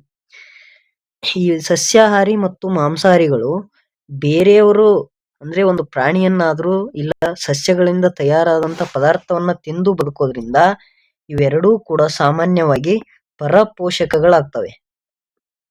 ಬೇರೆಯವರು ತಯಾರು ಮಾಡಿದಂತ ಆಹಾರ ಅದು, ಅವುಗಳನ್ನ ತಿಂದು ಬದುಕುವಂತವುಗಳಿಗೆ ಪರಪೋಷಕಗಳು ಅಂತ ಕರಿತೀವಿ. ಹಾಗಾದ್ರೆ ಆಪ್ಷನ್ ಬಿನು ತಪ್ಪು, ಸಿನು ತಪ್ಪು ಅಂತ ಗೊತ್ತಾಯ್ತು. ಎರಡೂ ತಪ್ಪಾದ್ಮೇಲೆ ಆಪ್ಷನ್ ಡಿ ಎಲ್ಲವೂ ಸರಿ ಅಂತ ಇದೆ, ಇದು ಕೂಡ ತಪ್ಪು. ಹಾಗಾದ್ರೆ ಇದಕ್ಕೆ ಸರಿಯಾದಂತ ಉತ್ತರ ಆಪ್ಷನ್ ಎ, ಸ್ವಪೋಷಕಗಳು ಅಂತ ಇದೆಯಲ್ಲ, ಅದು ಸರಿಯಾದಂತ ಉತ್ತರ ಆಗುತ್ತೆ. ಸ್ವ ಅಂದ್ರೆ ಸ್ವತಃ ತಾವೇ ಅಂತ ಅರ್ಥ. ಪೋಷಕ ಅಂದ್ರೆ ಆಹಾರವನ್ನ ತಯಾರು ಮಾಡಿಕೊಳ್ಳುವುದು ಅಂತ ಅರ್ಥ. ಸ್ವಪೋಷಕಗಳು ಅಂದ್ರೆ ತಮಗೆ ಬೇಕಾದಂತ ತಮ್ಮ ಆಹಾರವನ್ನ ತಾವೇ ತಯಾರಿಸಿಕೊಳ್ಳುವಂತಹ ಜೀವಿಗಳಿಗೆ ನಾವು ಸ್ವಪೋಷಕಗಳು ಅಂತ ಕರಿತೀವಿ. ಉದಾಹರಣೆಗೆ ಸಸ್ಯಗಳು ಈ ಒಂದು ಗುಂಪಿಗೆ ಉದಾಹರಣೆಗಳಾಗಿರ್ತವೆ. ಸಸ್ಯಗಳು ಈ ಒಂದು ಗುಂಪಿಗೆ ಉದಾಹರಣೆ. ಈ ಪರಪೋಷಕಗಳಿಗೆ ಮುಖ್ಯವಾಗಿ ಮನುಷ್ಯರಾದಂತ ನಾವುಗಳಿದೀವಲ್ಲ, ನಾವು ಪರಪೋಷಕಗಳಿಗೆ ಉದಾಹರಣೆ ಆಗ್ತೀವಿ. ಪರಪೋಷಕಗಳು ಅಂದ್ರೆ ಬೇರೆಯವರು ತಯಾರಿಸಿದಂತ ಆಹಾರವನ್ನ ಅಥವಾ ಬೇರೆ ಒಂದು ಪ್ರಾಣಿಯನ್ನ ಕೊಂದು ತಿನ್ನುವಂತ ಜೀವಿಗಳನ್ನ ಪರಪೋಷಕಗಳು ಅಂತ ಕರೀತಾರೆ. ಮುಂದಿನ ಪ್ರಶ್ನೆಗೆ ಹೋಗೋಣ. ನಾವುಗಳು ಉಸಿರಾಟದಲ್ಲಿ ಆಮ್ಲಜನಕವನ್ನು ಶರೀರದ ಒಳಗೆ ತೆಗೆದುಕೊಳ್ಳುತ್ತೇವೆ. ಹೌದು. ಹಾಗಾದರೆ ಸಸ್ಯಗಳು ಉಸಿರಾಡುವಾಗ ಹೊರಹಾಕುವ ಅನಿಲ ಯಾವುದು ಅಂತ ಕೇಳಿದ್ದಾರೆ. ಬಹಳ ಇಂಟ್ರೆಸ್ಟಿಂಗ್ ಆದಂತ ಪ್ರಶ್ನೆ. ನಾವು ಉಸಿರಾಟದಲ್ಲಿ ಆಮ್ಲಜನಕವನ್ನು ಶರೀರದ ಒಳಗೆ ತೆಗೆದುಕೊಳ್ತೀವಿ. ಆದ್ರೆ ಪ್ರಶ್ನೆ ಕೇಳಿರೋದು ನಾವು ಹೊರ ಹಾಕುವುದಲ್ಲ, ಸಸ್ಯಗಳು ಉಸಿರಾಡುವಾಗ ಹೊರ ಹಾಕುವಂತ ಅನಿಲ ಯಾವುದು ಅಂತ ಕೇಳಿದ್ದಾರೆ. ಸಾಮಾನ್ಯವಾಗಿ ನಾವು ಉಸಿರಾಡುವಾಗ ಹೊರ ಹಾಕುವಂತ ಅನಿಲ ಅಂತ ಯಾವ್ದು ಕೇಳಿದ್ರೆ ನಾವು ಹಾಕ್ತಿದ್ವಿ ಕಾರ್ಬನ್ ಡೈಆಕ್ಸೈಡ್ ಅಂತ. ಆದ್ರೆ ಅವರು ಕೇಳಿರೋದು ಸಸ್ಯಗಳು ಉಸಿರಾಡುವಾಗ ಅಂತ ಕೇಳಿದ್ದಾರೆ. ಹಾಗಾದ್ರೆ ಸಸ್ಯಗಳು ಉಸಿರಾಡುವಾಗ ಒಳಗೆ ತೆಗೆದುಕೊಳ್ಳುವಂತ ಒಂದು ಅನಿಲ ಯಾವುದು ಅಂತ ಕೇಳಿದ್ರೆ ಅವುಗಳು ಕೂಡ ಉಸಿರಾಡುವಾಗ ಆಮ್ಲಜನಕವನ್ನೇ ಒಳಗಡೆ ತೆಗೆದುಕೊಳ್ಳುತ್ತವೆ. ಹೊರಗಡೆ ಬಿಡುವಂತದ್ದು ಕಾರ್ಬನ್ ಡೈಆಕ್ಸೈಡ್. ಕಾರ್ಬನ್ ಡೈಆಕ್ಸೈಡ್ನೇ ಅವು ಉಸಿರಾಡುವ ಹೊತ್ನ್ಯಾಗ ಹೊರಗು ಬಿಡುವಂತ ಅನಿಲವಾಗಿದೆ. ಹಾಗಾದ್ರೆ ನಿಮಗೆ ಈಗ ಒಂದು ಪ್ರಶ್ನೆ ಬರುತ್ತೆ, ಸಸ್ಯಗಳು ಕಾರ್ಬನ್ ಡೈಆಕ್ಸೈಡ್ ನ ಯಾಕೆ ತೆಗೆದುಕೊಳ್ತವೆ ಅಂತ ನಿಮಗಿರುವಂತ ಪ್ರಶ್ನೆ ಸರಿ. ಆದ್ರೆ ಕಾರ್ಬನ್ ಡೈಆಕ್ಸೈಡ್ ನ ಅವು ಏನಕ್ಕೆ ತೆಗೆದುಕೊಳ್ತವೆ ಅಂತಂದ್ರೆ ಆಹಾರವನ್ನ ತಯಾರಿಸಲಿಕ್ಕೆ ದ್ಯುತಿ ಸಂಶ್ಲೇಷಣೆ ಕ್ರಿಯೆಯಲ್ಲಿ ಕಾರ್ಬನ್ ಡೈಆಕ್ಸೈಡ್ ಅನ್ನು ಬಳಸ್ಕೊಳ್ತವೆ. ಸಾಮಾನ್ಯವಾಗಿ ಹಗಲಿನಲ್ಲಿ ಸಸ್ಯಗಳು ಬೆಳಕಿನಲ್ಲಿ ಆಹಾರವನ್ನ ತಯಾರಿಸುತ್ತವೆ ಅಂತ ನಾವು ಎಲ್ಲ ಓದಿದೀವಿ. ಬೆಳಕಿನಲ್ಲಿ ನಡೆಯುವಂತ ಕ್ರಿಯೆಯನ್ನ ದ್ಯುತಿ ಸಂಶ್ಲೇಷಣೆ. ದ್ಯುತಿ ಅಂದ್ರೆ ಬೆಳಕು, ಸಂಶ್ಲೇಷಣೆ ಅಂದ್ರೆ ಆಹಾರವನ್ನ ತಯಾರಿಸುವಂತದ್ದು. ಬೆಳಕಿನಲ್ಲಿ ಸಸ್ಯಗಳು ಆಹಾರವನ್ನು ತಯಾರಿಸುವಂತ ಪ್ರಕ್ರಿಯೆಗೆ ನಾವು ದ್ಯುತಿ ಸಂಶ್ಲೇಷಣೆ ಅಂತ ಕರಿತೀವಿ. ಆದ್ರೆ ದ್ಯುತಿ ಸಂಶ್ಲೇಷಣೆ ಕ್ರಿಯೆಯಲ್ಲಿ ಸಸ್ಯಗಳು ಏನೇನನ್ನ ಬಳಸಿಕೊಳ್ಳುತ್ತವೆ ಅಂದ್ರೆ ಮೊದಲನೇದಾಗಿ ಕಾರ್ಬನ್ ಡೈಆಕ್ಸೈಡ್ CO2 ಅಂತ ಕರಿತೀವಿ ನಾವು. ನಂತರ ಆಕ್ಸಿಜನ್ ಅನ್ನು O ಅಂತ ಬರಿತೀವಿ, ನೈಟ್ರೋಜನ್ N ಅಂತ ಬರಿತೀವಿ, ಹೈಡ್ರೋಜನ್ H ಅಂತ ಸೂಚಿಸ್ತೇವೆ. ಸಸ್ಯಗಳು ಉಸಿರಾಡುವಾಗ ಅವುಗಳು ಕೂಡ ಆಮ್ಲಜನಕವನ್ನೇ ಒಳಗಡೆ ತೆಗೆದುಕೊಳ್ತವೆ, ಕಾರ್ಬನ್ ಡೈಆಕ್ಸೈಡ್ ಅನ್ನೇ ಹೊರಗಡೆ ಬಿಡುತ್ತವೆ. ಆದ್ರೆ ಆಹಾರವನ್ನ ತಯಾರು ಮಾಡುವಾಗ ಕಾರ್ಬನ್ ಡೈಆಕ್ಸೈಡ್ ಅನ್ನು ತೆಗೆದುಕೊಂಡು ಆಕ್ಸಿಜನ್ ಅನ್ನ ಹೊರಗಡೆ ಬಿಡುತ್ತವೆ. ಇವೆರಡರ ಮಧ್ಯೆ ಸ್ವಲ್ಪ ಕನ್ಫ್ಯೂಷನ್ ಆಗುತ್ತೆ ನಿಮ್ಗೆ, ಸರಿಯಾಗಿ ಅದನ್ನ ಕ್ಲಾರಿಟಿ ಇರ್ಲಿ. ನಂತರ ಭೂಮಿ ಮೇಲೆ ಅತಿ ಹೆಚ್ಚು ಇರುವಂತ ಅನಿಲ ಯಾವುದು ಅಂತ ಕೇಳಿದ್ರೆ ನೈಟ್ರೋಜನ್ ಆಗುತ್ತೆ. ಮತ್ತೊಂದು ಹೈಡ್ರೋಜನ್ ನೀರಿನಲ್ಲಿ, ಸಾಮಾನ್ಯವಾಗಿ ನೀರಿನ ಅಣುಸೂತ್ರ H2O ಅನ್ನುವಂಥದ್ದು. ಇದರಲ್ಲಿ 2 ಹೈಡ್ರೋಜನ್ ಪರಮಾಣುಗಳು ಮತ್ತು 1 ಆಕ್ಸಿಜನ್ ಪರಮಾಣು ಸೇರಿ ನೀರಾಗಿರುತ್ತೆ. ಇದು ನೀರಿನ ಒಂದು ಅಣುಸೂತ್ರ. ಸ್ನೇಹಿತರೆ, ಇದಿಷ್ಟಾಗಿತ್ತು ಈ ಒಂದು ಪಾಠಕ್ಕೆ ಸಂಬಂಧಿಸಿದಂತ ಪ್ರಶ್ನೆಗಳು. ಮುಂದಿನ ಪಾಠವನ್ನ ನೋಡೋದಾದ್ರೆ ಮೊದಲನೇ ಪ್ರಶ್ನೆ, ನಾವು ಜೀವಿಸಲು ಸಂಪನ್ಮೂಲಗಳು ಅವಶ್ಯಕ. ಇವುಗಳಲ್ಲಿ ಪ್ರಕೃತಿ ದತ್ತ ಸಂಪನ್ಮೂಲಗಳನ್ನು ಗುರುತಿಸಿ. ಪ್ರಕೃತಿ ದತ್ತ ಸಂಪನ್ಮೂಲಗಳು ಅಂದ್ರೆ ನೈಸರ್ಗಿಕ ಸಂಪನ್ಮೂಲಗಳು ಅಂತ ಅರ್ಥ. ನೈಸರ್ಗಿಕವಾಗಿ ನಿಸರ್ಗದಲ್ಲಿ ಸಿಗುವಂತ ಸಂಪನ್ಮೂಲಗಳು. ಆಪ್ಷನ್ ಎ ನೋಡಿ, ಸೂರ್ಯ, ನೀರು, ಕಾಡು ಅಂತ ಇದೆ. ಆಪ್ಷನ್ ಬಿ ಮನೆ, ತರಕಾರಿ, ಶಾಲೆ ಅಂತ ಇದೆ. ಆಪ್ಷನ್ ಸಿ ಪುಸ್ತಕ, ರಬ್ಬರ್, ಚಂದ್ರ ಅಂತ ಇದೆ. ಆಪ್ಷನ್ ಡಿ ಕಚೇರಿ, ನೀರು, ಕಾಡು ಅಂತ ಇದೆ. ಇದರಲ್ಲಿ ನಿಸರ್ಗದಲ್ಲಿ ತಾವಾಗೇ ಇರುವಂತ ಅಂದ್ರೆ ಮನುಷ್ಯ ಸೃಷ್ಟಿಸಿ ಲಾರದಂತಹ ಒಂದು ಸಂಪನ್ಮೂಲಗಳನ್ನ ಅವರು ಕೇಳಿದ್ದಾರೆ. ಹಾಗಾದ್ರೆ ಸರಿಯಾದಂತ ಉತ್ತರ ಯಾವ್ದಾಗುತ್ತೆ ಅಂತ ನಾವು ನೋಡೋದಾದ್ರೆ ಈ ಪುಸ್ತಕ ಮತ್ತೆ ರಬ್ಬರ್ ಅಂತ ಇದೆಲ್ಲ ಇವು ಮನುಷ್ಯ ನಿರ್ಮಿಸಿದಂತವು, ಇದು ಆಗೋದಿಲ್ಲ. ನಂತರ ಕಚೇರಿ ಅನ್ನುವಂಥದ್ದು ಕೂಡ ಮನುಷ್ಯ ನಿರ್ಮಿಸಿದ್ದು, ಅದು ಆಗೋದಿಲ್ಲ. ಮನೆ ಅನ್ನುವಂಥದ್ದು, ಶಾಲೆ ಅನ್ನುವಂಥದ್ದು ಮನುಷ್ಯ ಮಾಡಿದ್ದು, ಅದು ಕೂಡ ಆಗೋದಿಲ್ಲ. ಹಾಗಾದ್ರೆ ಈ ಒಂದು ಪ್ರಶ್ನೆಗೆ ಸರಿಯಾದಂತ ಉತ್ತರ ಸೂರ್ಯ, ನೀರು ಮತ್ತು ಕಾಡು ಅನ್ನುವಂಥದ್ದು ಆಗುತ್ತೆ. ನಂತರ ಭೂಮಿಯ ಮೇಲೆ ಮಣ್ಣು, ಮರಳು, ಕಾಡು, ನೀರು ಇವೆ ಎಲ್ಲವೂ ಇದೆ. ಹಾಗಾದರೆ ಸಂಪೂರ್ಣ ಮರಳಿನಿಂದ ಕೂಡಿರುವ ಭೂಪ್ರದೇಶವನ್ನ ನಾವು ಏನಂತ ಕರಿತೇವೆ ಅನ್ನುವಂಥದ್ದು ಪ್ರಶ್ನೆ. ಪರ್ವತ ಅಂತ ಕರಿತೀವ, ನದಿ ಬಯಲು ಅಂತ ಕರಿತೀವ, ಮೈದಾನ ಅಂತ ಕರಿತೀವ, ಇಲ್ಲ ಮರುಭೂಮಿ ಅಂತ ಕರಿತೀವ ಅನ್ನುವಂಥದ್ದು ಕೊಟ್ಟಿರುವಂತ ಆಯ್ಕೆಗಳು. ಸಂಪೂರ್ಣ ಮರಳಿನಿಂದ ಕೂಡಿರುವಂತ ಪ್ರದೇಶವನ್ನ ನಾವು ಆಪ್ಷನ್ ಡಿ ಮರುಭೂಮಿ ಅಂತೇಳಿ ಕರಿತೀವಿ. ನಂತರ ಮುಂದಿನ ಪ್ರಶ್ನೆಯನ್ನ ನೋಡಿ, ಆಯಾ ಪ್ರದೇಶವನ್ನು ಆಧರಿಸಿ ಆಹಾರ ಪದ್ಧತಿ ಬದಲಾಗುತ್ತದೆ. ಹೌದು. ಹಾಗಾದರೆ ಮಂಗಳೂರಿನಲ್ಲಿ ವಾಸಿಸುವ ಜನರು ಯಥೇಚ್ಛವಾಗಿ ಬಳಸುವ ಆಹಾರ ಯಾವುದು ಅಥವಾ ಇದಾಗಿದೆ ಅಂತ ಇದೆ. ಆಪ್ಷನ್ ಎ ಮೀನು, ಆಪ್ಷನ್ ಬಿ ತರಕಾರಿಗಳು, ಆಪ್ಷನ್ ಸಿ ಹಣ್ಣುಗಳು, ಆಪ್ಷನ್ ಡಿ ಧಾನ್ಯಗಳು. ನಮಗೆಲ್ಲರಿಗೂ ಗೊತ್ತಿದೆ, ಮಂಗಳೂರಿನಲ್ಲಿ ಅಂದ್ರೆ ಸಾಮಾನ್ಯವಾಗಿ ಅದು ಕರಾವಳಿ ಪ್ರದೇಶ, ಅಲ್ಲಿ ಮೀನುಗಳು ಜಾಸ್ತಿ ದೊರೆಯುವುದರಿಂದ ಅಲ್ಲಿ ಸಾಮಾನ್ಯವಾದಂತ ಆಹಾರ, ಯಥೇಚ್ಛವಾಗಿ ಅಲ್ಲಿನ ಜನರು ಬಳಸುವಂತ ಆಹಾರ ಮೀನು ಆಗಿದೆ. ನಂತರ ಮುಂದಿನ ಪ್ರಶ್ನೆ, ಕಾಡು ಇದ್ದರೆ ನಾಡು, ಕಾಡುಗಳ ಸಂರಕ್ಷಣೆಯು ಡ್ಯಾಶ್ ಅಂತ ಇದೆ. ಕಾಡುಗಳ ಸಂರಕ್ಷಣೆಯು ಡ್ಯಾಶ್. ಆಪ್ಷನ್ ಎ ಹಿರಿಯರ ಜವಾಬ್ದಾರಿ, ಆಪ್ಷನ್ ಬಿ ಸರ್ಕಾರದ ಜವಾಬ್ದಾರಿ, ಆಪ್ಷನ್ ಬಿ ಮಹಿಳೆಯರ ಜವಾಬ್ದಾರಿ, ಆಪ್ಷನ್ ಸಿ ಆಪ್ಷನ್ ಡಿ ಎಲ್ಲರ ಜವಾಬ್ದಾರಿ ಅಂತ ಇದೆ. ಇದಕ್ಕೆ ಸರಿಯಾದಂತ ಉತ್ತರ ಇದು ನಿಮ್ಮ ಪಠ್ಯ ಪುಸ್ತಕದಲ್ಲಿ ಕೊಟ್ಟಿರುವಂತ ಒಂದು ಪ್ರಸಿದ್ಧ ವಾಕ್ಯ. ಇದು ವಾಕ್ಯಗಳ ಕುರಿತಾಗಿ ಪ್ರಶ್ನೆ ಬರುತ್ತೆ, ನೀವು ಸರಿಯಾಗಿ ನೋಡ್ಕೊಳ್ಬೇಕು. ಆಪ್ಷನ್ ಡಿ ಎಲ್ಲರ ಜವಾಬ್ದಾರಿ ಅನ್ನುವಂಥದ್ದು ಸರಿಯಾದಂತ ಉತ್ತರ ಆಗುತ್ತೆ. ಕಾಡುಗಳ ಸಂರಕ್ಷಣೆ ಹಿರಿಯರ ಜವಾಬ್ದಾರಿಯೂ ಹೌದು, ಸರ್ಕಾರದ ಜವಾಬ್ದಾರಿಯೂ ಹೌದು, ಮಹಿಳೆಯರ ಜವಾಬ್ದಾರಿಯೂ ಹೌದು. ಹಾಗಾಗಿ ಎಲ್ಲರ ಜವಾಬ್ದಾರಿ ಆಗಿರುತ್ತೆ. ನಂತರ ಮುಂದಿನ ಪ್ರಶ್ನೆಗೆ ಹೋಗೋಣ. ಪ್ರಕೃತಿಯ ರಕ್ಷಣೆಗಾಗಿ ಸರ್ಕಾರಗಳು ಹಲವು ಪ್ರದೇಶಗಳನ್ನು ಬೇರೆ ಬೇರೆ ಹೆಸರಿನೊಂದಿಗೆ ರಕ್ಷಣೆಗೆ ಕ್ರಮ ಕೈಗೊಂಡಿವೆ. ಹಾಗಾದರೆ ಬನ್ನೇರುಘಟ್ಟವನ್ನು ಹೀಗೆಂದು ಘೋಷಿಸಲಾಗಿದೆ. ಬನ್ನೇರುಘಟ್ಟವನ್ನು ಏನಂತ ಘೋಷಿಸಿದ್ದಾರೆ? ಆಪ್ಷನ್ ಎ ರಾಷ್ಟ್ರೀಯ ಸ್ಮಾರಕ, ಆಪ್ಷನ್ ಬಿ ರಕ್ಷಿತ ಅರಣ್ಯ, ಆಪ್ಷನ್ ಸಿ ರಾಷ್ಟ್ರೀಯ ಉದ್ಯಾನವನ, ಆಪ್ಷನ್ ಡಿ ಸಾಮಾಜಿಕ ಅರಣ್ಯ ಅಂತ ಕೊಟ್ಟಿದ್ದಾರೆ. ನಾವು ಈಗಾಗಲೇ ಈ ಒಂದು ಪಾಠದಲ್ಲಿ ತಿಳಿದುಕೊಂಡಿದ್ದೀವಿ, ಕರ್ನಾಟಕದಲ್ಲಿ ಸಾಮಾನ್ಯವಾಗಿ 5 ರಾಷ್ಟ್ರೀಯ ಉದ್ಯಾನವನಗಳಿವೆ ಅಂತ. ಇಲ್ಲಿ ಕೇಳಿರುವುದು ಬನ್ನೇರುಘಟ್ಟವನ್ನು ಏನಂತ ಘೋಷಿಸಲಾಗಿದೆ ಅಂತ ಕೇಳಿದ್ದಾರೆ. ಆಪ್ಷನ್ ಸಿ ರಾಷ್ಟ್ರೀಯ ಉದ್ಯಾನವನ ಅಂತೇಳಿ ಘೋಷಣೆ ಮಾಡಿದ್ದಾರೆ. ಇನ್ನು 4 ರಾಷ್ಟ್ರೀಯ ಉದ್ಯಾನವನಗಳು ಯಾವುದು ಅನ್ನೋದನ್ನ ನೀವು ಈ ಒಂದು ಕಮೆಂಟ್ ಬಾಕ್ಸ್ ನಲ್ಲಿ ತಿಳಿಸಬೇಕಾಗಿರುತ್ತೆ. ನಂತರ 6ನೇ ಪ್ರಶ್ನೆಗೆ ಹೋಗೋಣ. ಪರಿಸರದಲ್ಲಿರುವ ಪ್ರತಿಯೊಂದು ವಸ್ತುವಿನಿಂದಲೂ ನಮಗೆ ಹಲವು ಉಪಯೋಗಗಳಿವೆ. ಹಾಗಾದರೆ ಇದು ಕಾಡುಗಳಿಂದ ನಮಗೆ ಆಗುವ ಉಪಯೋಗ ಡ್ಯಾಶ್ ಅಂತ ಕೇಳಿದ್ದಾರೆ. ಅಂದ್ರೆ ಕಾಡುಗಳಿಂದ ನಮಗಾಗುವಂತ ಉಪಯೋಗ ಯಾವುದು ಅಂತ ಕೇಳಿದ್ದಾರೆ. ಆಪ್ಷನ್ ಎ ವಿವಿಧ ಬಗೆಯ ಹಣ್ಣುಗಳು ಕಾಡಿನಿಂದ ಸಿಗ್ತವೆ, ಔಷಧಿಗಳು ಕಾಡಿನಿಂದ ಸಿಗ್ತವೆ, ಆಪ್ಷನ್ ಸಿ ಜೇನುತುಪ್ಪ ಕಾಡಿನಿಂದ ಸಿಗುತ್ತೆ, ಆಪ್ಷನ್ ಡಿ ಇವೆಲ್ಲವೂ ಕೂಡ ಕಾಡಿನಿಂದ ಸಿಗುತ್ತವೆ ಅಂತ ಇದೆ. ನೀವೆಲ್ಲರೂ ಈಗಾಗಲೇ ಉತ್ತರವನ್ನು ಗುರುತಿಸ್ತೀರಿ.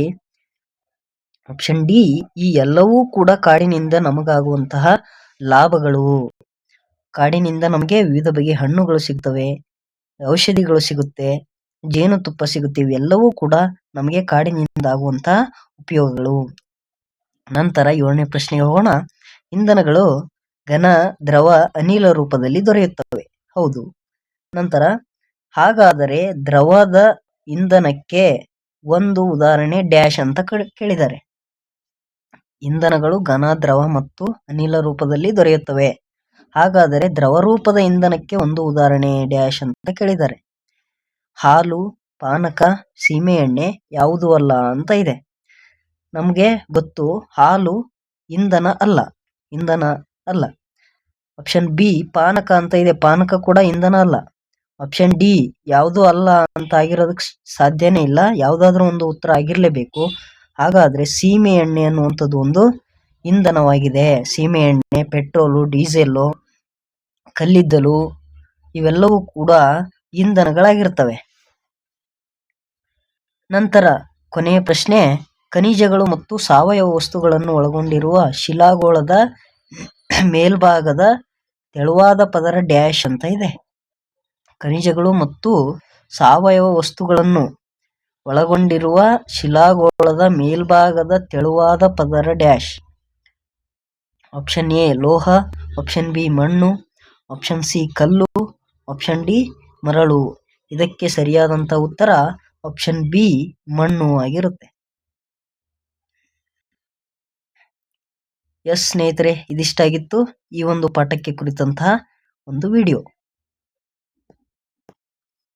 ಮುಂದಿನ ಪಾಠದ್ದನ್ನು ನೋಡೋದಾದ್ರೆ, ಇಂತಹ ಬಟ್ಟೆಯನ್ನು ನೀನು ಧರಿಸುವ ಕಾಲ ಯಾವುದು ಅಂತ ಕೇಳಿದ್ದಾರೆ. ಇಲ್ಲೊಂದು ಚಿತ್ರ ಕೊಟ್ಟಿದ್ದಾರೆ. ಇಂಥ ಬಟ್ಟೆಯನ್ನ ನೀವು ಯಾವ ಕಾಲದಲ್ಲಿ ಬಳಸ್ತೀಯಾ ಅಂತೇಳಿ ಪ್ರಶ್ನೆ.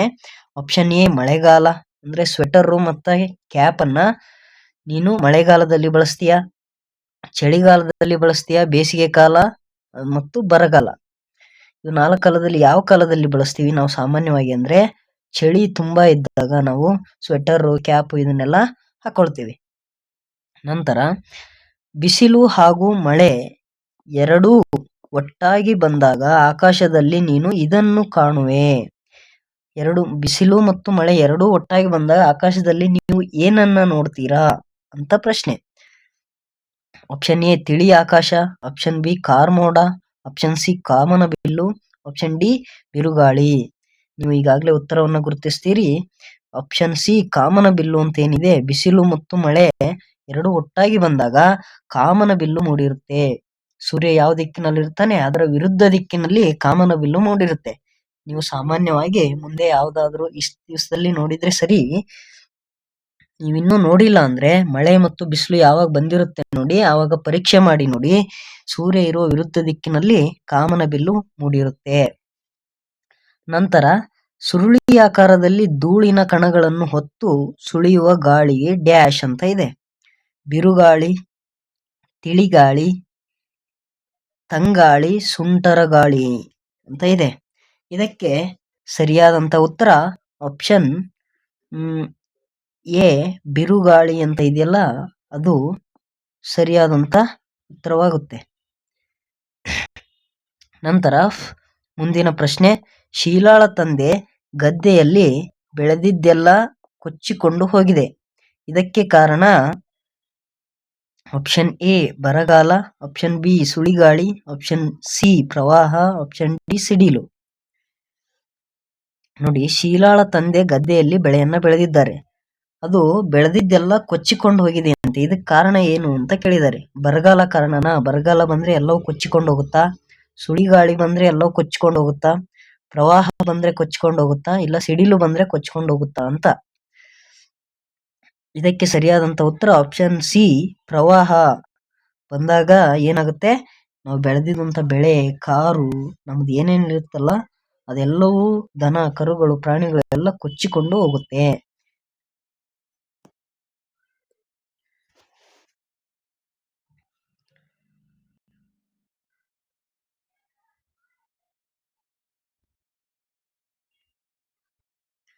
ನೋಡಿ, ಸುರುಳಿ ಆಕಾರದಲ್ಲಿ ಧೂಳಿನ ಕಣಗಳನ್ನು ಒತ್ತು ಸುಳಿಯುವ ಗಾಳಿ ಯಾವುದು ಅಂತಂದ್ರೆ ಸುಂಟರ ಗಾಳಿ ಆಗಿರುತ್ತೆ. ಶೀಲಾಳ ತಂದೆ ಗದ್ದೆಯಲ್ಲಿ ಬೆಳೆದಿದ್ದೆಲ್ಲ ಕೊಚ್ಚಿಕೊಂಡು ಹೋಗೋದಕ್ಕೆ ಕಾರಣ ಪ್ರವಾಹ. ನಂತರ 5ನೇ ಪ್ರಶ್ನೆಯನ್ನು ನೋಡೋದಾದ್ರೆ, ಕನಕ ತೋಟದಲ್ಲಿನ ಕೊಳವೆ ಬಾವಿಯಿಂದ ಕಡಿಮೆ ನೀರು ಹರಿಯುತ್ತಿದೆ. ಅವನು ಈಗ ಯಾವ ವಿಧದ ನೀರಾವರಿ ಅನುಸರಿಸಲು ಸಲಹೆ ನೀಡಬಹುದು? ನೀರಾವರಿಗೆ ಸಂಬಂಧಿಸಿದಂತೆ ಈ ಒಂದು ಪ್ರಶ್ನೆ ಇರುವಂತದ್ದು. ಕನಕನ ತೋಟದಲ್ಲಿನ ಕೊಳವೆ ಬಾವಿಯಿಂದ ಕಡಿಮೆ ನೀರು ಹರಿಯುತ್ತಿದೆ ಅಂತೆ, ಅಂದ್ರೆ ಕೊಳವೆ ಬಾವಿಯಲ್ಲಿ ನೀರು ಕಡಿಮೆ ಆಗಿದೆ. ಅವನು ಈಗ ಯಾವ ವಿಧದ ನೀರಾವರಿ ಅನುಸರಿಸಲು ನೀವು ಸಲಹೆ ನೀಡಬಹುದು ಅಂತ ಕೇಳಿದ್ದಾರೆ. ಸಾಮಾನ್ಯವಾಗಿ ನಾವು ನೀರು ಕಡಿಮೆ ಇದ್ದಾಗ ಬಳಸುವಂತಹ ನೀರಾವರಿ ವ್ಯವಸ್ಥೆ ಹನಿ ನೀರಾವರಿ ವ್ಯವಸ್ಥೆ. ಮುಂದಿನ ಪ್ರಶ್ನೆಯನ್ನ ನೋಡೋದಾದ್ರೆ, ಮಳೆಯ ಮೋಡವನ್ನು ಕಂಡಾಗ ನಾನು ಕುಣಿವೆ, ಹಾಗಾದರೆ ನಾನು ಡ್ಯಾಶ್ ಅಂತ ಇದೆ. ಮಳೆ ಅಥವಾ ಮೋಡವನ್ನ ನೋಡಿದಾಗ ಇದು ಡ್ಯಾನ್ಸ್ ಮಾಡುತ್ತಂತೆ. ಇದು ಯಾವುದು ಅಂತ ನೀವು ಉತ್ತರಿಸ್ಬೇಕು. ಗೂಬೆ ಡ್ಯಾನ್ಸ್ ಮಾಡುತ್ತಾ, ಕೊಕ್ಕರೆನ, ನವಿಲ, ಅಥವಾ ಎಲ್ಲವೂ ಸರಿ ಅಂತ. ಗೂಬೆ ಅಂತರೂ ಆಗ್ಲೇ ನಾವು ನೋಡಿದೀವಿ, ಅದು ರಾತ್ರಿ ಹೊತ್ತು ಮಾತ್ರ ಆಚೆ ಬರುತ್ತೆ. ಅದು ಡ್ಯಾನ್ಸ್ ಮಾಡೋದನ್ನ ಯಾರು ಸಾಮಾನ್ಯವಾಗಿ ನೋಡಿರ್ಲಿಕ್ಕಿಲ್ಲ, ಹಾಗಾಗಿ ಆಪ್ಷನ್ ಎ ತಪ್ಪು. ಕೊಕ್ಕರೆ ಡ್ಯಾನ್ಸ್ ಮಾಡೋದನ್ನ ಯಾರು ಅಷ್ಟು ಸರಿಯಾಗಿ ಗಮನಿಸಿರೋದಿಲ್ಲ, ಅದು ತಪ್ಪು. ಹಾಗಾದ್ರೆ 2 ತಪ್ಪಾಗಿರೋದ್ರಿಂದ ಎಲ್ಲವೂ ಸರಿ ಅಂತ ಇದೆಯಲ್ಲ, ಅದು ಕೂಡ ತಪ್ಪಾಗುತ್ತೆ. ಹಾಗಾದ್ರೆ ಸರಿಯಾಗಿರುವಂತ ಉತ್ತರ ಆಪ್ಷನ್ ಸಿ ನವಿಲು ಅಂತ ಇದೆಯಲ್ವಾ, ಅದು ಮಳೆ ಮೋಡವನ್ನು ನೋಡಿದಾಗ ಗರಿಬಿಚ್ಚಿ ಕುಣಿಯಲು ಪ್ರಾರಂಭ ಮಾಡುತ್ತೆ. ನಂತರ ಬಿಸಿಲಿನ ಬೇಗೆಯನ್ನು ತಡೆಯಲು ಅಸಾಧ್ಯವಾದಾಗ ನಾವೆಲ್ಲ ಮುಖ್ಯವಾಗಿ ಬಯಸುವುದು ಡ್ಯಾಶ್. ಊಟ, ನೀರು, ತರಕಾರಿ, ಹಾಲು. ಬಿಸಿಲಿನ ಬೇಗೆ ಅಂದ್ರೆ ಬಿಸಿಲಲ್ಲಿ ನಮಗೆ ಬಿಸಿಲು ಜಾಸ್ತಿ ಬಡಿದು ಸುಸ್ತಾಗಿರುತ್ತೆ, ಆವಾಗ ನಾವು ಏನನ್ನ ಬಯಸ್ತೀವಿ ಅಂತ. ಊಟವನ್ನ ಬಯಸ್ತೀವ, ತರಕಾರಿಯನ್ನ ಬಯಸ್ತೀವ, ಹಾಲನ್ನ ಬಯಸ್ತೀವ, ನೀರನ್ನ ಬಯಸ್ತೀವ ಅಂತ ಪ್ರಶ್ನೆ. ಇದಕ್ಕೆ ಸರಿಯಾದಂತ ಉತ್ತರ ಆಪ್ಷನ್ ಬಿ ನೀರು ಅನ್ನುವಂಥದ್ದು ಸರಿಯಾಗಿರುವಂತ ಉತ್ತರವಾಗಿರುತ್ತೆ. ಇದಿಷ್ಟು ಸ್ನೇಹಿತರೆ, ಪಾರ್ಟ್ 1ನಲ್ಲಿ ನಾನು ಮೊರಾರ್ಜಿ ಪರೀಕ್ಷೆಗೆ ಸಂಬಂಧಿಸಿದಂತೆ ಸಿದ್ಧಪಡಿಸಿಕೊಂಡು ನಿಮ್ಮ ಜೊತೆ ಚರ್ಚಿಸಿದಂತಹ ಪ್ರಶ್ನೆಗಳಾಗಿರುತ್ತೆ. ಇದು ಪಾರ್ಟ್ 1 ಆಗಿದ್ದು ಪಾರ್ಟ್ 2 ವಿಡಿಯೋ ಇನ್ನು ಕೆಲವು ದಿನಗಳಲ್ಲಿ ಮತ್ತೆ ಇನ್ನೂ ಇಂಪಾರ್ಟೆಂಟ್ ಇದ್ದಂಥ ಬೇರೆ ಪಾಠಕ್ಕೆ ಸಂಬಂಧಿಸಿದಂಥ ಪ್ರಶ್ನೆಗಳನ್ನು ಪಾರ್ಟ್ 2 ವಿಡಿಯೋದಲ್ಲಿ ನಿಮ್ಮ ಮುಂದೆ ತರ್ತೀನಿ ಅಂತ ಹೇಳ್ತಾ, ಈ ಒಂದು ವಿಡಿಯೋ ನಿಮಗೆ ಇಷ್ಟ ಆಗಿದ್ರೆ ಮತ್ತು ಈ ಒಂದು ವಿಡಿಯೋ ಮುಂದಿನ ಪಾರ್ಟ್ ಕೂಡ ನೀವು ನೋಡಬೇಕಂತ ಬಯಸಿದರೆ ನಮ್ಮ ಚಾನಲನ್ನು ಸಬ್ಸ್ಕ್ರೈಬ್ ಮಾಡ್ಕೊಳ್ಳಿ. ನಾವು ಯಾವಾಗಲೇ ವಿಡಿಯೋವನ್ನು ಅಪ್ಲೋಡ್ ಮಾಡಿದರೂ ನಿಮಗೆ ನೋಟಿಫಿಕೇಶನ್ ಬರುತ್ತೆ, ಆವಾಗ ನೀವು ವಿಡಿಯೋವನ್ನು ಸರಳವಾಗಿ ನಿಮಗೆ ಲಭ್ಯವಾಗುತ್ತೆ ಅಂತ ಹೇಳ್ತಾ, ಈ ಒಂದು ವಿಡಿಯೋವನ್ನು ನಿಮ್ಮ ಸ್ನೇಹಿತರಿಗೂ ಕೂಡ ಶೇರ್ ಮಾಡಿ, ನಮ್ಮ ಚಾನಲನ್ನು ಸಬ್ಸ್ಕ್ರೈಬ್ ಮಾಡ್ಕೊಳ್ಳೋದನ್ನು ಮರಿಬೇಡಿ ಅಂತ ಹೇಳ್ತಾ ಮುಂದಿನ ವಿಡಿಯೋದಲ್ಲಿ ಸಿಗೋಣ. ಅಲ್ಲಿವರೆಗೂ ನಮಸ್ಕಾರಗಳು.